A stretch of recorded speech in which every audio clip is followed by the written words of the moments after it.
Sesudah peristiwa-peristiwa ini, dan setelah kepanasan murka Raja Ahasiweros surut, terkenanglah Baginda kepada Wasti dan yang dilakukannya, dan kepada apa yang diputuskan atasnya. Maka sembah para biduanda raja yang bertugas pada Baginda. Hendaklah orang mencari bagi raja gadis-gadis, yaitu anak-anak dara yang elok rupanya. Hendaklah raja menempatkan kuasa-kuasa di segenap daerah kerajaannya, supaya mereka mengumpulkan semua gadis, anak-anak dara yang elok rupanya, di dalam benteng Susan, di balai perempuan, di bawah pengawasan Hegai, sida-sida raja, penjaga para perempuan.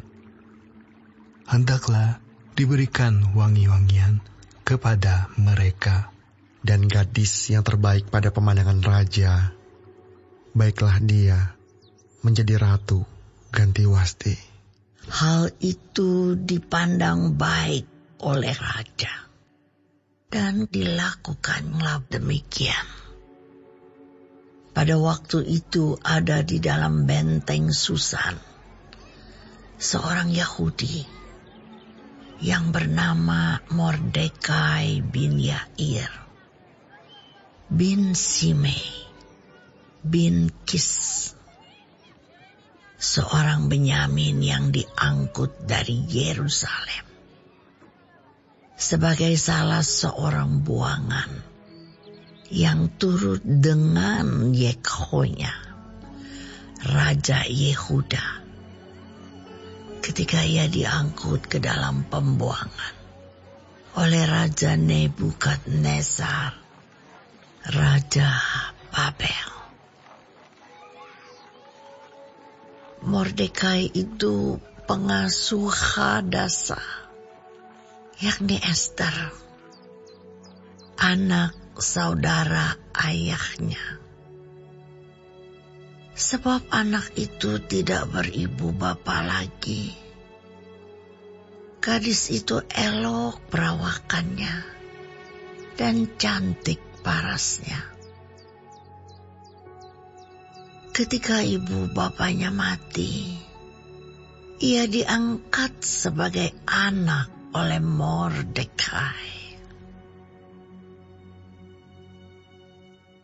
Setelah titah dan undang-undang raja tersiar, dan banyak gadis dikumpulkan di dalam benteng Susan, di bawah pengawasan Hegai, maka Ester pun dibawa masuk ke dalam istana raja, di bawah pengawasan Hegai, penjaga para perempuan.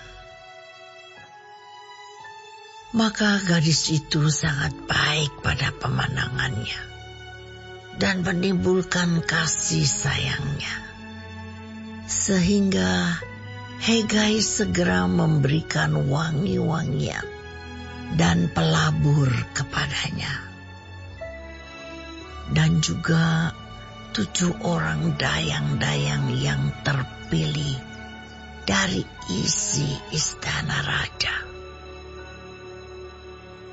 Kemudian memindahkan dia dengan dayang-dayangnya ke bagian yang terbaik di dalam balai perempuan. Ester tidak memberitahukan kebangsaan dan asal-usulnya karena dilarang oleh Mordekai. Tiap-tiap hari berjalan-jalanlah Mordekai di depan pelataran balai perempuan itu untuk mengetahui bagaimana keadaan Ester dan apa yang akan berlaku atasnya. Tiap-tiap kali seorang gadis mendapat giliran untuk masuk menghadap Raja Ahasuerus, dan sebelumnya ia dirawat menurut peraturan bagi para perempuan selama 12 bulan. Sebab seluruh waktu itu digunakan untuk pemakaian wangi-wangian. 6 bulan untuk memakai minyak mur, dan 6 bulan lagi untuk memakai minyak kasai, serta lain-lain wangi-wangian perempuan. Lalu gadis itu masuk menghadap raja, dan segala apa yang dimintanya harus diberikan kepadanya untuk dibawa masuk dari balai perempuan ke dalam istana raja. Pada waktu petang ia masuk, dan pada waktu pagi ia kembali. Tetapi sekali ini ke dalam balai perempuan yang kedua, di bawah pengawasan Saasgas, sida-sida raja, penjaga para gundik. Ia tidak diperkenankan masuk lagi menghadap raja, kecuali jikalau raja berkenan kepadanya, dan ia dipanggil dengan disebutkan namanya. Ketika Ester, anak Abihail, yakni saudara ayah Mordekai, yang mengangkat Ester sebagai anak, mendapat giliran untuk masuk menghadap raja, maka ia tidak menghendaki sesuatu apapun selain daripada yang dianjurkan oleh Hegai, sida-sida raja, penjaga para perempuan. Maka Ester dapat menimbulkan kasih sayang pada semua orang yang melihat dia. Demikianlah Ester dibawa masuk menghadap Raja Ahasuerus ke dalam istananya pada bulan yang ke-10, yakni bulan Tebet, pada tahun yang ke-7 dalam pemerintahan Baginda. Maka Ester dikasihi oleh Baginda lebih daripada semua perempuan lain, dan ia beroleh sayang dan kasih Baginda lebih daripada semua anak dara lain, sehingga Baginda mengenakan mahkota kerajaan ke atas kepalanya dan mengangkat dia menjadi ratu ganti Wasti. Kemudian diadakanlah oleh Baginda suatu perjamuan bagi semua pembesar dan pegawainya, yakni perjamuan karena Ester. Dan Baginda menitahkan kebebasan pajak bagi daerah-daerah, serta mengaruniakan anugerah sebagaimana layak bagi raja. Selama anak-anak dara dikumpulkan untuk kedua kalinya,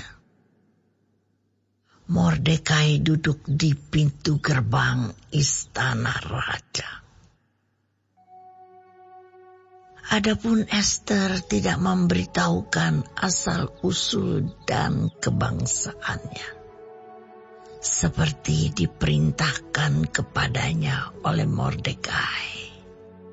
Sebab Ester tetap berbuat menurut perkataan Mordekai, seperti pada waktu ia masih dalam asuhannya. Pada waktu itu, ketika Mordekai duduk di pintu gerbang istana raja, sakit hatilah Bigtan dan Teres, dua orang sida-sida raja yang termasuk golongan penjaga pintu. Lalu berikhtiarlah mereka untuk membunuh Raja Ahasuerus. Tetapi perkara itu dapat diketahui oleh Mordekai, lalu diberitahukannya kepada Ester sang ratu. Dan Ester mempersembahkannya kepada raja atas nama Mordekai. Perkara itu diperiksa dan ternyata benar. Maka kedua orang itu disulakan pada tiang. Dan peristiwa itu dituliskan di dalam kitab sejarah di hadapan raja.